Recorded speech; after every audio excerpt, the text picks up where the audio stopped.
Kitchen lab లోపల మనము ఈరోజు నూతన సంవత్సరంలో బొబ్బట్లు చేసుకుంటాం కదా ఫ్రెండ్స్. అలా తయారు చేసినటువంటి పూర్ణంతో మనము పూర్ణాలు ఎలా తయారు చేసుకుందామో తెలుసుకుందాం ఫ్రెండ్స్.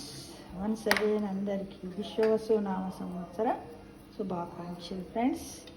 అయితే కావలసినటువంటి పదార్థాలు మీ అందరికీ తెలుసు. ఫస్ట్ మనం ఏంటంటే 1 కప్పు బియ్యము, 1 కప్పు మినప్పప్పును దోశల పిండి లాగానే ఒక 3-4 గంటలు నానబెట్టి తర్వాత ఈ విధంగా రుబ్బి పక్కన పెట్టుకోవాలి ఫ్రెండ్స్. కావలసినటువంటి పదార్థం ఒకటైపు.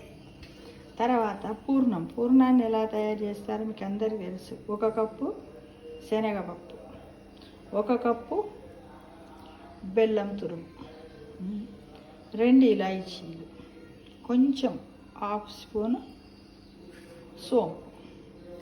ఫస్ట్ ఏం చేయాలంటే ఈ శనగపప్పును చక్కగా కడిగి ప్రెషర్ కుక్కర్లో 1 విజిల్ వచ్చేంత వరకు మనం ఉడికించుకొని దాన్ని చల్లారబెట్టుకొని మిక్సీ పట్టాలి. మిక్సీ పట్టిన తర్వాత ఆ కప్పు బెల్లం తురుమును పాకం పట్టాలి. ఇట్లా ఇలా ముద్దలాగా పాకం అంటే ఇట్లా మనం బెల్లం నీళ్ళల్లో కరిగిన తర్వాత తుక ఉడుకుతూ ఉంటుంది ఫ్రెండ్స్. ఉడికిన తర్వాత దాన్ని మనం ఒక గిన్నెలోకి వేసి ఇలా అంటే ఇట్లా ముద్దలాగా కావాలి. అయిన తర్వాత ఇది చల్లారబెట్టి పొడి చేసుకున్నాం కదా శనగపప్పుని, ఈ పొడిని అందులో వేసి స్విమ్ మీద పెట్టి కలపాలి.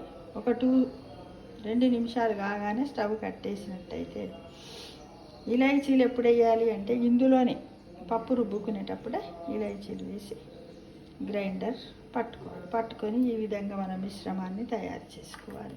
తర్వాత ఈ విధంగా ఉండలు చేసుకోవాలి ఫ్రెండ్స్. తర్వాత మనము రుబ్బుకున్నాం కదా, దీంట్లో మనం ఏంటంటే ఫస్ట్ ఆయిల్ స్టవ్ హైలో పెట్టి ఆయిల్ మరిగేలా చేయాలి. తర్వాత స్విమ్ చేయాలి. స్విమ్ చేసిన తర్వాత ఈ ఒక్కొక్క ఉండను ఇందులో వేసేసి ఇలా వేయాలి. ఇలా వేసి వెంటనే దీన్ని ఇందులో ఇలా అంటున్నాం కదా ఫ్రెండ్స్. తర్వాత దీన్ని ఏం చేయాలంటే ఈ విధంగా నూనెలో వేసి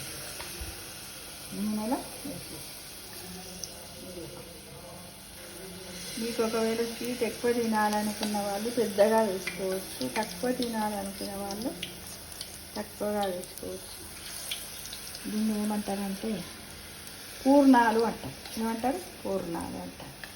అంటే మనము ఒకే రకంగా బొబ్బట్లలాగా తినడం మనకు రుచిగా అనిపిస్తే ఈ విధంగా మనము పూర్ణాలలాగా చేసుకుంటే బాగుంటుందనే ఉద్దేశంతో మళ్ళీ కూడా ఏంటంటే ఈ స్వీట్ ఎంత అనుకుంటే అంత ఈ పూర్ణాన్ని పెట్టుకోవాలి ఫ్రెండ్స్. చాలా టేస్టీగా ఉంటాయి. దీన్ని అన్ని వయసుల వారు కూడా తినొచ్చు. డయాబెటీస్ ఉన్నవాళ్ళు, షుగరు, బీపీ ఉన్న వాళ్ళందరూ కూడా తినడానికి ప్రయత్నం చేయొచ్చు. కొంచెం వెరైటీగా ఉంటుంది, చాలా టేస్టీగా కూడా ఉంటుంది. ఎక్కువ కూడా తినగలం. భక్ష్యం అయితే బొబ్బట్లనే ఏమంటాం మన తెలంగాణ భాష లోపల భక్ష్యము అంటారు కదా. అదైతే ఒకటి తిన్న వెంటనే అమ్మో అనిపిస్తుంది. ఇదైతే హెవీగా ఉండదు. మళ్ళీ ఇది రుబ్బిన పిండి కాబట్టి మనకు ఎలాంటి గ్యాస్ట్రిక్ ట్రబుల్ అలాంటివి రాదు ఫ్రెండ్స్. ఇదిగో ఫస్ట్ ఒక రాయి తీసి ఇలా పెట్టాను. ఇలా ఈ కలర్ వచ్చేంత వరకు మనం వేయించుకోవాలి కదా. తినరా మై మరచి పూర్ణాలను మై మరచి పూర్ణాలను అంటే ఈ విధంగా చేసుకుంటే చాలా బాగుంటుంది. అందరికీ కూడా తెలుసు. ఒకవేళ మన ఇంట్లో అప్పటి వరకే రుబ్బుకొని ఉన్నటువంటిది ఉన్నదనుకోండి, ఇది దోశల పిండి ఉందనుకోండి, దాంట్లో కూడా వేసేసి వస్తే మనం దోశలకు అలానే వేసుకుంటాం కదా. 1 కప్పు మినప్పప్పు, 1 కప్పు బియ్యం వేసి రుబ్బేసుకుంటాం కదా ఫ్రెండ్స్. ఇలా దొర్లించి బ్రౌన్ కలర్కి వచ్చిన తర్వాత తీసుకుంటే చాలా టేస్టీగా ఉంటాయి. ఇప్పుడు అందరు కూడా చేసుకోండి, బాగుంటుంది. ఎందుకంటే అప్పుడప్పుడు మన మనస్సు, మన బుద్ధి, మన ఆత్మ కూడా అడుగుతుంటుంది, ఏంటి నువ్వు ఎప్పటికీ ఒకే రకంగా తింటావా, వెరైటీగా తినొచ్చుగా అంటుంది కదా. అందుకోసం అప్పుడప్పుడు మన మనస్సును, మన బుద్ధి చెప్పినట్టు విని మన మనస్సుని కూడా సంతోషపెట్టాలి కదా. సంతోషమే సగం బలం కదా ఫ్రెండ్స్. అవునంటారా కాదంటారా చెప్పండి. ఇదిగో ఇలా ఇంకొక చేసి ఇస్తున్నాను ఫ్రెండ్స్. చూడండి ఎలా ఉన్నాయి. అందరు చెయ్యండి. శ్రీరామనవమి వస్తుంది కదా, సండే రోజు సీతారాముల వారి ఇది వస్తుంది కదా, కళ్యాణ మహోత్సవం. ఎందుకు చేస్తారు? అది లోక కళ్యాణార్థం చేస్తారు. దాన్ని ఉద్దేశించుకొని ఇప్పుడు మనం అందరం ఏం చేస్తున్నాం, మ్యారేజ్ డేలు, వెడ్డింగ్ యానివర్సరీ చేసుకుంటున్నాం. 25 years silver Jubilee, golden Jubilee కదా, 10 years ఈ విధంగా చేసుకుంటున్నాం. అంటే ఆ కాలం లోపలే శ్రీరామచంద్రుడు ఈ విధంగా మ్యారేజ్ డేలు చేసుకున్నాడు, తను కూడా యానివర్సరీస్ కూడా చేసుకున్నారు కదా ఫ్రెండ్స్. ఈ స్వామివారికి ఇష్టం అంట పూర్ణాలు అని మన పెద్దలు చెప్తారు. ఈ విధంగా చేసుకుంటుంటే బాగుంటుంది అన్న ఉద్దేశంతో నేను చేసి ముందుస్తున్నా. బహుశా చాలామందికి వీటి గురించి తెలిసి ఉండొచ్చు ఫ్రెండ్స్, తెలిసి ఉంటాయి. ఎందుకంటే మన అమ్మలు, మన నానమ్మలు ఇప్పుడు ఈ అనాది నుండి వస్తున్నటువంటి ఈ బొబ్బట్ల పూర్ణమే కదా ఇది కదా ఫ్రెండ్స్. బాగుంటుంది కదా, అందరూ ట్రై చేస్తారు కదా, చెయ్యండి, చాలా బాగుంటుంది. పిల్లలు కూడా చాలా ఇష్టంగా తింటారు. వాళ్ళు ఎన్ని తింటున్నారో కూడా వాళ్ళకి తెలియదు. కొద్దిమంది భక్ష్యాలు, బొబ్బట్లు తినరు పిల్లలు. తినని వాళ్ళకి కూడా మనం దీన్ని ఇలా వేసినట్టయితే అదేందో అనుకొని తినేస్తారు.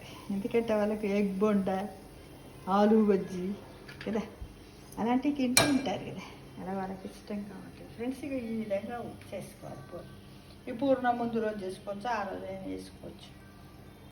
చూడండి ఫ్రెండ్స్, ఈ విధంగా అందరు కూడా ప్రయత్నిస్తారు కదా, ప్రయత్నించండి. టేస్ట్ చూసి ఎలా ఉందో నాకు మళ్ళీ చెప్పండి ఫ్రెండ్స్.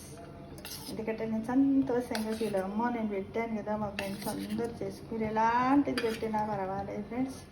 బెల్లం కూడా మనకు ఆరోగ్యానికి చాలా మంచిది కదా ఫ్రెండ్స్, చాలా మంచిది కదా బెల్లం. అది గురించి అందరు కొంచెం తిక్కగా కలుపుకోవచ్చు మనం. ఒకవేళ లావుగా రావాలి, విప్పుకపోయి అంత అల్లబడి నూనె ఖరాబు కావద్దు అంటే ఇంకా కొంచెం చిక్కగా కలుపుకుంటే బాగుంటుంది. కొద్దిమంది ఇది టేస్టీగా ఉంటుంది. శనగపిండితో కూడా వేస్తారు కానీ అంతగా అనిపించలేదు నాకు. ఇందులో మినప్పప్పు కలిసింది కాబట్టి, ఈ రెండు శనగపిండే కాబట్టి అంత టేస్టీగా అనిపించలేదు.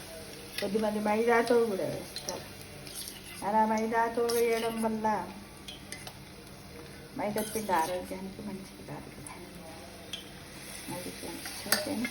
ఈ విధంగా అందరు చెయ్యండి. టేస్ట్ చూసి నాకు చెప్పండి ఫ్రెండ్స్, చెప్తారు కదా, తప్పకుండా మీరు అందరు చెప్పండి ఫ్రెండ్స్, అప్పుడే నేను సంతోషంగా ఉంటాను. ఇది ఓకేనా? ఇదేంటి విశ్వవసు నామ సంవత్సరంలో మనం కొత్తగా చేసుకున్నటువంటి స్వీట్. ఓకేనా? సర్వే జన సుఖినో భవంతు, సర్వే జన సుఖినో భవంతు.